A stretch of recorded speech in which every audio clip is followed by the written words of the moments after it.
नमस्कार दोस्तों, हमारे YouTube चैनल में आपका स्वागत है। कैसे हैं आप? आई होप बढ़िया होंगे, मस्त होंगे। तो देखिए दोस्तों, आज जो वीडियो लेके आए हैं वो बायोस के ऊपर होगा। BIOS basic input output system की एक जो कंप्यूटर है, चाहे वो डेस्कटॉप हो चाहे लैपटॉप हो, उसमें बायोस क्या होती है और उसका क्या रोल होता है एक कंप्यूटर को चलाने में, रनिंग करने में। तो उसके बारे में हम समझेंगे कि हार्डवेयर में क्या रोल होता है, सॉफ्टवेयर में क्या रोल होता है।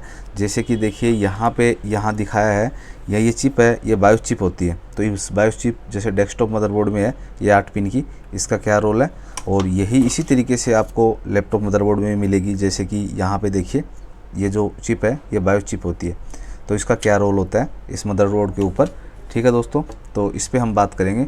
इससे पहले यदि आपने हमारे चैनल को सब्सक्राइब नहीं किया तो सब्सक्राइब ज़रूर कर दीजिए और लाइक शेयर भी ज़रूर कर दीजिए, जिससे कि ज़्यादा से ज़्यादा लोगों के पास ये वीडियो पहुंच सके और उनको ये जो चिप लेवल रिपेयरिंग है वो सीखने का मौका मिल सके।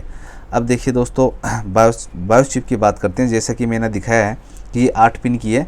पहले के जो मदरबोर्ड होते थे, पुराने मदरबोर्ड, उसमें ये 40 पिन की आईसी होती थी इस तरीके से, 20-20 पिन। फिर ये 32 पिन की आने लग गई इस तरीके से, ठीक है। जैसे 8-8 पिन इस तरीके से होती थी। अब क्या होता है, आज चाहे डेस्कटॉप हो चाहे लैपटॉप हो, ये क्या होता है, 8 पिन की आईसी होती है, ठीक है। ये 8 पिन की ऐसे बायोस आईसी होती है, बेसिक इनपुट आउटपुट सिस्टम। तो देखिए इसका क्या रोल होता है, ये इसी में एक प्रोग्राम लोड होता है, ठीक है, एक सॉफ्टवेयर इंस्टॉल होता है। ये एक मेमोरी चिप है एक तरीके से देखें तो। इसमें ये MB में आती है। जैसे आजकल के 8 MB 16 MB ऐसी आती है, पहले 4 MB 2 MB 1 MB इस तरीके से होती थी। तो इसमें एक सॉफ्टवेयर लोड होता है, जो कि इसका सॉफ्टवेयर है, जो मदरबोर्ड जो डिज़ाइन करता है वो मैन्युफैक्चरर कंपनी है, वो बनाती है। और वो हमें नेट वगैरह से हम इसको डाउनलोड करते हैं और इसमें डालते हैं। ये डला हुआ आता है ऑलरेडी, लेकिन जब ये करप्ट हो जाता है, जब ये वर्किंग नहीं करता है, मदरबोर्ड वगैरह में कोई फॉल्ट होता है, तो हमें क्या होता है, इसको अपग्रेड भी करना पड़ता है कई बार। और इसको ये डिलीट हो जाती है इसकी फाइलें, तो हमें रीराइट भी करना होता है। इसका बायोस प्रोग्रामर होता है, उसके अंदर डाल के इस आईसी के अंदर हम प्रोग्राम डालते हैं, ठीक है। अब देखिए इस प्रोग्राम का यूज़ क्या है। जब हमारा जैसे कंप्यूटर ऑन होता है तो बायोस सबसे पहले वर्किंग करती है। ये बायोस चिप है, ये सबसे पहले वर्किंग में आती है। तो ये क्या करती है, सबसे पहले जैसे मदरबोर्ड की सभी आईसीज वगैरह हैं या पूरा हार्डवेयर सही तरीके से वर्किंग कर रहा होता है, जैसे मान लो सभी पावर सप्लाई वगैरह सही बन रही होती है, ठीक है। तो उसके बाद में सबसे पहले जब सप्लाई सब ओके हैं, प्रोसेसर सप्लाई, रैम सप्लाई, सब सप्लाई ओके हैं, तो बायोस चिप सबसे पहले वर्किंग करती है और ये पोस्ट सिग्नल आउट करती है। पोस्ट सिग्नल बोलते हैं उसको, power on self test, power on self test. अब देखिए क्या है, ये पावर ऑन सेल्फ टेस्ट क्या होता है कि जैसे ही ये ऑन होता है हमारा सिस्टम और पावर सब ओके होती है, तो ऑन होने के बाद में क्या होता है, ये सेल्फ टेस्ट करता है बायोस कि ये पूरे हार्डवेयर जो हमसे कनेक्ट हैं, जैसे इनपुट आउटपुट डिवाइसेज जो भी कनेक्ट है, रैम वगैरह हैं या इनपुट से रिलेटेड डिवाइसेज, आउटपुट से रिलेटेड डिवाइस हैं, ये सभी ओके या नहीं है। यदि उसमें कुछ एरर होता है, ठीक है, उसमें कुछ कमी होती है, तो एरर दे देता है। जैसे कि एग्जांपल के तौर पे हम सिस्टम को ऑन करते हैं, सपोज कीजिए उसके अंदर रैम नहीं लगी हुई होती है, तो यहाँ पे क्या होता है, पोस्ट सिग्नल में क्या होता है, में बिप के माध्यम से क्या होता है, एरर प्राप्त हो जाता है। जैसे हम किसी कंप्यूटर के अंदर यदि रैम नहीं लगी होती है और हम उसको ऑन कर देते हैं, या ख़राब हो गई है रैम, ठीक है, तो हम ऑन करते हैं तो क्या होता है, ये बिप कोड दे देता है। तो उससे हम आइडिया लगा लेते हैं कि ये रैम ख़राब है या ये प्रोसेसर से रिलेटेड कोई प्रॉब्लम है। तो ये बिप कोड है, ये इसी के अंदर सेव होते हैं, ये बायोस के अंदर ही सेव होते हैं और हमें ये बिप कोड के माध्यम से समझा देता है कि इतने भी पाएगी, 2 भी पाएगी तो ये चीज़ ख़राब है, 3 भी पाएगी तो ये चीज़ ख़राब है। तो ये जब मदरबोर्ड मैन्युफैक्चरर होता है तो उसके साथ ये बिप कोड की भी, उसका जो मैनुअल होता है उसके अंदर लिखा हुआ होता है।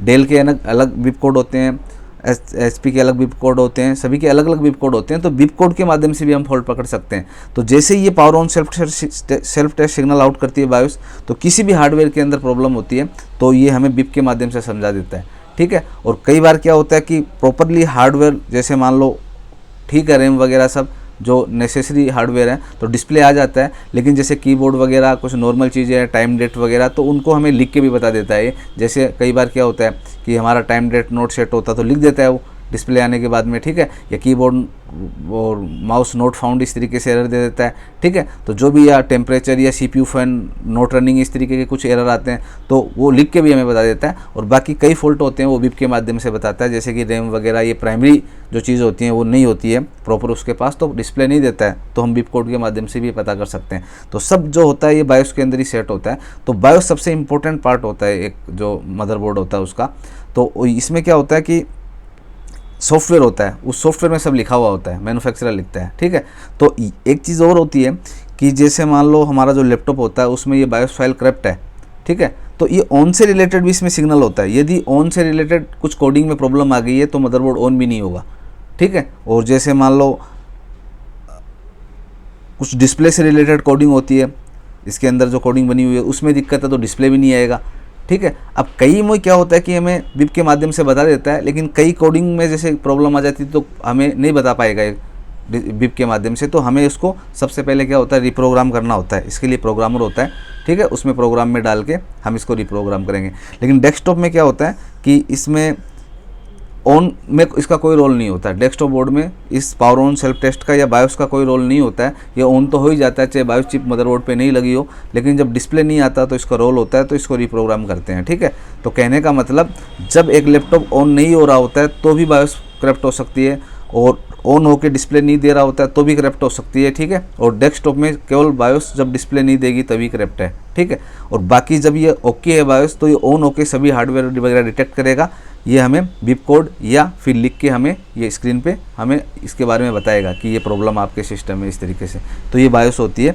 और देखिए प्रोग्रामर है हमारे पास, इस प्रोग्रामर के अंदर ये चिप डाली जाती है, ठीक है। इसमें ये जो बायोस चिप है जिसकी हम बात कर रहे थे, देखिए ये चिप है, यहाँ से हटा के जब ये करप्ट हो जाती है फाइल वगैरह, आप कैसे आप पहचानेंगे वो सब हम बाद के वीडियो में बात करेंगे, आपको प्रोग्राम करके भी दिखाएंगे जब ये फॉल्ट बनेगा, ठीक है। कई बार तो लाइव आपको करके दिखाएंगे। इसको निकाल के फिर यहाँ डाल के इसको कंप्यूटर से जोड़ा जाता है, और यहाँ पे इसका जो सॉफ्टवेयर होता है उसको इंस्टॉल करके हम रिप्रोग्राम कर सकते हैं।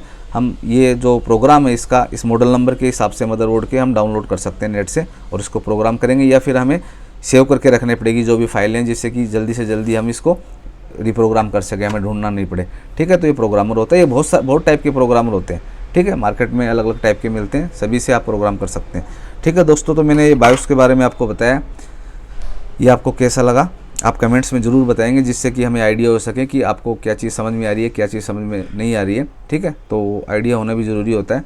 और बाकी अभी तक आपने सब्सक्राइब नहीं किया तो चैनल को सब्सक्राइब कीजिए और लाइक शेयर कीजिए, जिससे कि ज़्यादा से ज़्यादा लोगों को इसका फ़ायदा मिल सके। धन्यवाद।